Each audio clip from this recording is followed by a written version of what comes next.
नमस्ते दोस्तों, आज हम बात करेंगे द हॉन्टेड पैलेस के तीसरे एपिसोड के बारे में। इस एपिसोड में पैलेस के राज और गहरे होते जा रहे हैं और यूरी और गेंगचुरी के बीच के रिश्ते में एक नया मोड़ आता है। तो चलिए शुरू करते हैं। एपिसोड 3 की शुरुआत में हम देखते हैं कि यूरी फिर से सेम वही रिचुअल्स करने लगती है यून की आत्मा को बुलाने के लिए। अब उस बच्चे गुआंग की बॉडी में मूवमेंट होने लगता है। ये देखकर उसके माँ बाप डर जाते हैं। यूरी की प्रेयर इतनी स्ट्रॉन्ग थी कि यून की आत्मा जो 8 स्पिरिट ने निगल ली थी उसके पेट से बाहर निकल जाती है और यून की आत्मा राजा को देखती है और फिर गुआंग को देखकर डर के वहाँ से भाग जाती है। दूसरी तरफ यूरी अभी अपनी रिचुअल्स खत्म करती है। फिर दिन का सीन दिखाया जाता है जब उस पानी वाली आत्मा ने यूरी को बता दिया था कि आखिर 8 फीट स्पिरिट पैलेस में कहाँ पे है। अब प्रेजेंट में आते हैं। यूरी यून की आत्मा को ढूंढने लगती है और उसे मिल भी जाती है। यून की आत्मा जो डर के भाग रही थी, यूरी उसका पीछा करती है पर फिर उसे बड़ी अजीब सी स्मेल आती है और वो देखती है कि भयानक 8 फीट स्पिरिट यून की आत्मा को पकड़ के ले जा रही होती है। वो वहाँ चिल्लाने लगती है कि गेंगचुरी आकर उसका मुंह बंद कर देता है। उस भयानक आत्मा के जाने के बाद गेंगचुरी यूरी को समझाता है कि यून की आत्मा को बचाना बहुत मुश्किल है, उसे वो भयानक आत्मा कभी नहीं छोड़ेगी। अब वो कैद कर चुकी है उसको अपने से। यूरी सहम जाती है। दूसरी तरफ हम वही अंधे समन को देखते हैं जो ग्रेस दादी को बताता है कि आपके पोते में 8 फीट स्पिरिट है। जब तक वो बच्चा मर नहीं जाता वो भयानक आत्मा उसकी बॉडी को कभी नहीं छोड़ेगी। ये सुन के ग्रेस दादी हैरान हो जाती है। सम्मन कहता है, इसमें हैरान क्यों हो रही हो, आप भी तो कब से यही चाहती थी ना। ये सुनकर वो सम्मन को चुप करा देती है। सम्मन उसे माफी मांगता है। ग्रेस दादी उसे पैसे देती है। वो जा ही रहा होता है कि वो ग्रेस दादी उससे पूछती है कि अगर वो 8 फीट स्पिरिट मेरे पोते को निगल ले तो क्या वो इस पैलेस को छोड़ देगी हमेशा के लिए। सम्मन हाँ में जवाब देता है। बाहर आकर सम्मन सोचता है कि बड़ी अजीब सी वाइब है, शायद इनका पोता जल्दी मरने वाला है। दूसरी तरफ हम देखते हैं गुआंग को जिसकी पल्स चेक कर रहे होते हैं वैद और कहते हैं अभी ये बच्चा नॉर्मल है। अपने बच्चे की ऐसी हालत देख के राजा बहुत दुखी है। उसे रोता देख ऑफिसर भी सैड हो जाते हैं। अब दिखाया जाता है यूरी और गेंगचोरी घर जा रहे होते हैं। गेंगचोरी यूरी को संभालता है। वो उससे गुस्सा हो जाती है और कहती है कि तुम्हें पहले से ही पता था ना कि पैलेस में 8 फीट स्पिरिट है, इसलिए तुम मुझे यहाँ आने से रोक रहे थे। गेंगचोरी हाँ कहता है और बताता है कि यून को भी पहले से सब पता था 8 फीट स्पिरिट के बारे में। वो झूठ बोल के लाया था तुम्हें यहाँ पे। पर यूरी मानने को तैयार ही नहीं है और वो कैसे ही मान ले। यून उसका पहला प्यार था और यून ने बचपन में उसे बहुत सपोर्ट किया है, सबसे बहुत बचाया, तो उसको काइंड ऑफ अटैचमेंट है और वो उसके बारे में ये सारी चीजें मानने को तैयार ही नहीं है। उसे लगता है कि गेंगचोरी झूठ कह रहा है। कहता है कि यून ने तुम्हें उस एक टांग वाले भूत को भगाते हुए देखा था, यही देखकर वो तुम्हें यहाँ लाया 8 फीट स्पिरिट को यहाँ से निकालने के लिए। पर यूरी नहीं मानती और दोनों मुंह पलट के बैठ जाते हैं। उसकी माँ वहाँ आती है और समझती है कि दोनों का झगड़ा हुआ है। यूरी यून के कपड़े उनसे ले लेती है ये कह के कि वो धो देगी। कपड़े को देखती है और वो यून को याद करती है और एक पोटली देखती है जिसमें एक ब्रेसलेट होता है। अब पास्ट का सीन दिखाया जाता है जब यून और उसकी माँ हंगयांग जा रहे होते हैं। तब यूरी ने यून को वो ब्रेसलेट दिया था। तब यून ने यूरी को कहा था कि वो वापिस जरूर आएगा और ये दोनों हैप्पी लाइफ जिएंगे और ये ब्रेसलेट यून ने आज तक संभाल कर रखी हुई है। इन बातों को याद करके यूरी गुस्सा हो जाती है और रोने लगती है बहुत ज्यादा। और गेंगचोरी यूरी को देख रहा होता है। वो कभी नहीं चाहता था कि यूरी को भयानक आत्मा के बारे में पता चले, पर उसे पता चल गया। अब गेंगचोरी जब सुबह उठता है तो उसे याद आता है कि यूरी 8 फीट स्पिरिट के पास न चली जाए। उसकी टेंशन में जल्दी तैयार होता है और उसकी माँ को डांटता है कि मुझे जल्दी क्यों नहीं उठाया, मुझे भी तो यूरी के साथ जाना था। उसकी बदतमीज देखकर उसकी माँ उसे मारती है। उन पर भी अपनी ड्रैगन पावर यूज कर ही रहा होता है। उसकी माँ भी फुल कॉन्फिडेंस में। मैं देखती हूँ कि आज ये क्या कर लेगा। गेंगचोरी यूरी को याद करता है कि कहीं मैं इनके चक्कर में यूरी को ढूंढने में लेट ना हो जाऊं और बिना कुछ करे ही वहाँ से निकलने लगता है। उसकी माँ उसे खाना देती है और खाना देखकर गेंगचोरी पिघल ही जाता है। उसे खाने से बड़ा प्यार है। दूसरी तरफ हम यूरी को देखते हैं जो चश्मा बनाने का काम कर रही होती है। तब वो ऑफिसर वहाँ आते हैं और यून के बारे में पूछते हैं। यूरी को नहीं पता ऐसा वो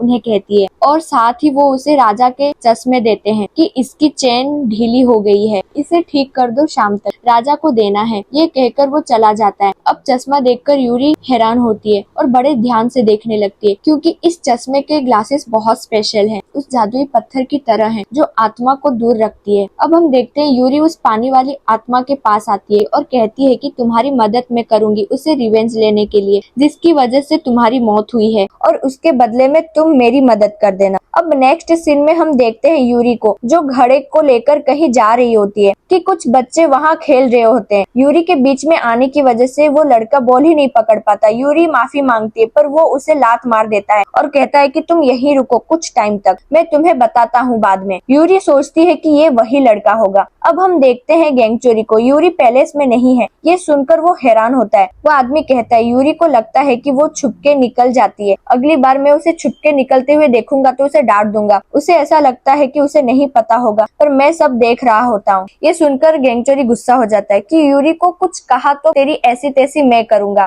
और उसे दूर फेंक देता है। दूसरी तरफ हम यूरी को देखते हैं जो उस घड़े को उठाकर एक पेड़ के नीचे आके बैठ जाती है और उस पानी वाली आत्मा के बाल पानी में डाल देती है। अब वही लड़का उस पानी वाले भूत को देखता है पर इंसानी रूप में, जिसे देख के वो हैरान हो जाता है क्योंकि ये तो सुसाइड कर चुकी थी कुएं में कूद के। वो उस जगह जाता है पर वो वहाँ नहीं देखती उसे लगता है कि शायद ये उसका भ्रम था। आखिर मरा हुआ इंसान जिंदा कैसे हो सकता है? पर उस घड़े को देखकर वो उसमें झांक के देखने जाता है कि वो आत्मा उसका चेहरा घड़े में ही खींच लेती है और उसका गला दबाने लगती है और कहती है जब मैंने अपनी जान ली थी तुम हंस रहे थे ना, मजाक बना रहे थे और एंजॉय कर रहे थे क्योंकि खुद ही मैं रास्ते से हट गई। तुमने ऐसा क्यों किया मेरे साथ? ये कहकर वो चिल्लाती है। अब पास्ट का सीन दिखाया जाता है। ये लड़का उस लड़की को मार पीट के उसके साथ जबरदस्ती करता है। वो बहुत रोती है, उसे मना करती है, वो नहीं मानता। इसके बाद वो कुएं में कूदकर सुसाइड कर लेती है। अब वो प्रेजेंट में उससे पूछती है तुमने क्यों किया मेरे साथ ऐसा? मेरे भी कुछ सपने थे, शायद मैं गरीब थी पर अपने माँ बाप को सब देना चाहती थी, पर तुमने सब बर्बाद कर दिया। वो उसका गला दबाती है। बाकी लोग उस लड़के का फेस बाहर निकालने के ट्राई करते हैं पर होता ही नहीं। यूरी आती है और घड़े को ही तोड़ देती है। ये सीन के बाद वो लड़का डर ही जाता है। इतने में यूरी को विजन आते हैं कि वो लड़का मर चुका है। अब हम यूरी और कुएं वाली आत्मा को देखते हैं। वो आत्मा उसे थैंक यू कहती है। अब ये दोनों दोस्त बन गए हैं। वो आत्मा यूरी को बताती है तुम्हें एक नीली पोटली वाली बास्केट मिलेगी जहाँ केविन के कपड़े धुलते हैं। उसी बास्केट में उस बच्चे गुआंग के कपड़े होंगे। और वो आत्मा यूरी को कहती है कि कभी मदद की जरूरत हो तो मुझे बुला लेना। यूरी उस आत्मा को समझाती है कि अब उस लड़के को तंग मत करना, ऐसे इंसानों को तंग करोगी तो बार बार तुम्हारे बुरे कर्म बढ़ जाएंगे और तुम इविल स्पिरिट बन जाओगी और फिर कभी दोबारा जन्म नहीं ले पाओगी और इसी में फंसी रह जाओगी कुएं में। अब दिखाया जाता है गैंगचोरी को जो छत पर चढ़ा है और यूरी को ढूंढ रहा है और उसे यूरी दिख भी जाती है। उसके पीछे पीछे भागता है। इतने आराम से स्लाइड करते हुए उसके सामने आ जाता है। यूरी के पास से उस आत्मा की स्मेल आती है। उसे डाउट होता है कि कहीं यूरी 8 फीट स्पिरिट के पास तो नहीं थी। गैंगचोरी पावरफुल है पर अभी वो यून के बॉडी में है। उसके कूदने की वजह से उसके पाँव में सूजन आ गई है। यूरी को ऐसे देखकर गैंगचोरी ब्लश करने लगता है। यूरी को दूर करता है और कहता है मेरी कोमल सी बॉडी को थकान हो गई है, चलो मेरे साथ घर चलते हैं। यूरी उसे रोकती है और कहती है कि उसे काम है यहाँ पे। इसको अवॉइड करने के चक्कर में वो जल्दी निकली थी सुबह घर से। उन ऑफिसर को वहाँ पर देख के वो जानबूझ के जोर जोर से नाम लेने लगती है यून का। वो यहाँ आते हैं और यून को राजा के पास ले जाने लगते हैं। यूरी उससे बड़े प्यार से कहती है कि तुम अभी चले जाओ, फिर बाद में हम दोनों साथ में घर जाएंगे। ये सुनकर गैंगचोरी खुश हो जाता है और उनके साथ चला जाता है। यूरी भी अब वही नीली पोटली वाली बास्केट से गुआंग के कपड़े चुरा लेती है। दूसरी तरफ वही आदमी जिसने यून को तलवार से मारा था वो राजा के सामने है। फिलहाल कोई सबूत नहीं है उसके खिलाफ। राजा कहता है सबूत है और यून उन्हीं आदमी और कुछ स्लेव के साथ वहाँ आ रहा होता है पर गैंगचोरी बीच में ही रुक जाता है खाने को देखकर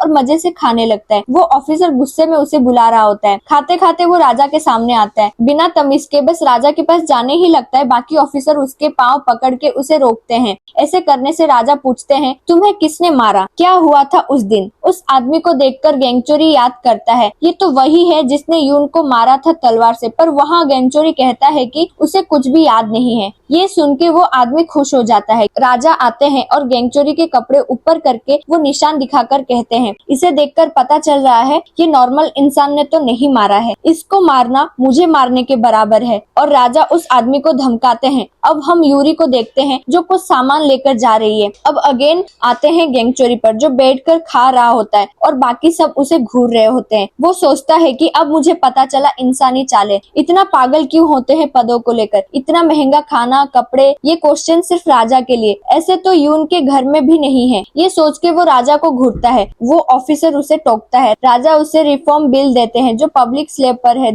दूसरी तरफ यूरी जो जंगल में जा रही थी, वो सामान उसने छुपाया था, उसे लेकर वो जाती है एक जगह पर और याद करती है गैंगचोरी की बातों को। उसे वो सारी बातें झूठी लगती हैं। वो बस यून को बचाना चाह रही होती है और यून से ही वो सच्चाई जानना चाहती है। अब आते हैं गैंगचोरी पर, जो रिफॉर्म बिल पढ़ता है और बदतमीजी से उसे फेंक देता है और कहता है कि इंसान ऐसे क्यों होते हैं जो आपस में एक दूसरे में क्लास की तरह बांट देते हैं। ऐसे ही चलता आ रहा है सालों से। जस्ट बिकॉज तुम राजा हो तो सबको अपने अकॉर्डिंग सही गलत नहीं बता सकते। राजा कहता है मैं ही लोगों के लिए रूल्स बनाता हूँ ताकि सब सिस्टमेटिक चले और शांति बनी रहे। गैंगचोरी उसे अवॉइड करके वहाँ से चला जाता है, पर खाना भी खा के जाता है। वो ऑफिसर हैरान हो जाते हैं और राजा भी शौक में है। बाहर आके गैंगचोरी सोचता है 8 फीट स्पिरिट बहुत सालों से इस पैलेस में है, पर यहाँ आई कैसे और राजा को कैसे बस में नहीं किया। अब राजा को देखते हैं जिन्हें समझ नहीं आता कि यून को क्या हुआ है। उन्हें लग रहा है कि ये सेम इंसान हो ही नहीं सकता। हालांकि यून को सब पता है हमारे बारे में, इसलिए वो कुछ भी नहीं कहते उसको और सबको भी कहने से मना करते हैं। बस ये कहते हैं कि इस पर निगरानी रखना। पहले से ही वो राजा के लिए कुछ भी करने को तैयार था। इवन रोने लग जाता है स्लेव बिल को देखकर। और अब इतना चेंज हो गया है, ये उनकी समझ में ही नहीं आ रहा कि चल क्या रहा है। अब राजा को क्या ही पता, बॉडी तो यून की है पर आत्मा तो गैंगचोरी की है। दूसरी तरफ देखते हैं समन कुछ रिचुअल्स कर रहे होते हैं। उस बच्चे की बॉडी में कुछ गड़बड़ चल रही है। वो बच्चा किसी भी टाइम अपनी जान गंवा सकता है। 13 दिन पहले ग्वांग आखिर इतना कपता कैसे? कोई तो है पैलेस में, ये फीलिंग आ जाती है समन को। अब हम देखते हैं यूरी को। उसे पता नहीं है तरीका काम आएगी भी या नहीं। वो रिचुअल की तैयारी करने लगती है। वो बस यून को बचाना चाहती है। साथ में वो राजा के चश्मे के ग्लासेस भी लेके आई होती है, क्योंकि आत्मा इस ग्लासेस के होने से उसके पास नहीं आ सकती, क्योंकि ये ग्लासेस वही जादुई पत्थर से बने हैं। दूसरी तरफ वो ऑफिसर चश्मे का एक ग्लास गायब देखते हैं और चिल्लाता है कि यूरी इसे भी चोरी करके ले गई और आखिर गई कहाँ। वो बताता है कि वो कहीं चली गई है और उसे भी नहीं पता कि वो आखिर कहाँ गई। ये सुनकर गैंगचोरी बाहर निकलता है और गुस्सा हो जाता है, क्योंकि मुझे बड़े प्यार से कह रही थी साथ जाएंगे और अभी मुझे धोखा देके कहीं और चली गई। उस ऑफिसर को अपने राजा की पड़ी है कि तुमने राजा की डोली में लात कैसे मारी। गैंगचोरी उसे मार के भी उस डोली में गिरा देता है और गुस्से में यूरी को ढूंढने निकल जाता है। दूसरी तरफ यूरी रिचुअल बस स्टार्ट कर ही देती है और बेल बजाकर नाचते हुए खुद को समर्पित करती है 8 फीट स्पिरिट को और रिचुअल स्टार्ट करती है। दूसरी तरफ उस बच्चे को देखते हैं जो बाकियों को पीट रहा होता है कपड़े ना बदलने के लिए। बेल की आवाज सुनते ही उसकी तरफ अट्रैक्ट होने लगता है और खुद को रोक नहीं पाता वहां जाने से। दूसरी तरफ गैंगचोरी को भी उन बेल की आवाज सुनाई देती है और वो समझ जाता है कि ये यूरी है। यूरी अपने रिचुअल्स करने लगती है। वो बच्चा उन स्लेव और केविन को मार के वहां से निकलता है उस आवाज की तरफ। वो ऑफिसर राजा को चश्मा देते हैं एक ग्लास के साथ और रोते हुए बताते हैं कि यूरी ने एक ग्लास चुरा लिया। राजा स्माइल करता है। उसे समझ नहीं आता कि आखिर ऐसा उसने क्यों किया, ग्लास ही तो था। तब स्लेव आके उसे बताती है कि ग्वांग पहले से भाग गया है। दूसरी तरफ यूरी रिचुअल्स कर रही होती है कि ग्वांग वहां आ जाता है। 8 फीट स्पिरिट ने बच्चे को पोजेस कर रखा है। ये देखकर वो सोचती है कि ये बुरी आत्मा को शर्म भी नहीं है, बच्चे तक को नहीं छोड़ा। वो पूछता है मुझे क्यों बुलाया यहाँ पे। वो कहती है कि मैं चाहती हूँ कि आप जैसी पावरफुल आत्मा मेरी गार्डियन स्पिरिट बन जाए। वो सब कुछ करने को तैयार है जैसा कि तुम कहो। ग्वांग चारों तरफ घूम के यूरी को अच्छे से देखता है और कहता है कि वो तैयार है बनने के लिए, पर वो उससे पहले थोड़ा मजा कर ले।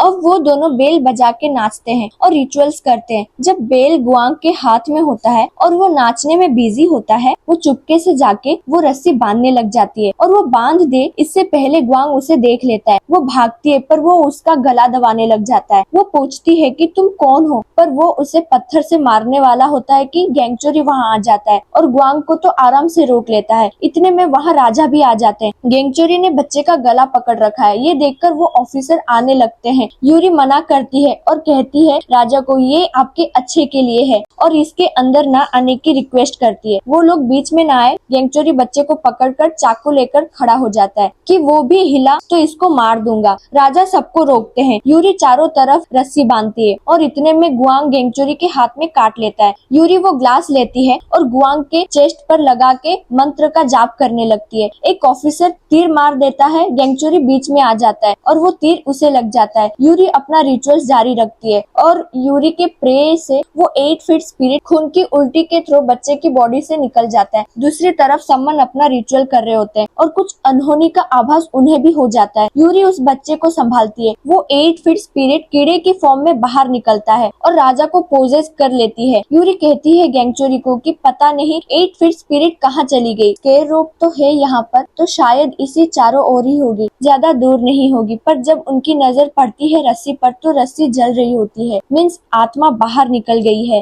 राजा को देखते हैं। गेंगचोरी समझ जाता है वो आत्मा अब राजा में है। राजा अपनी तलवार निकालते हैं और गेंगचोरी अपना चाकू। और इसी सीन के साथ ये एपिसोड यहीं पर खत्म हो जाता है। बाकी एपिसोड देखने के लिए सब्सक्राइब जरूर कर देना और नेक्स्ट एपिसोड के लिए कमेंट करना मत भूलना। फिलहाल के लिए बस इतना ही। बाय। Thanks for watching.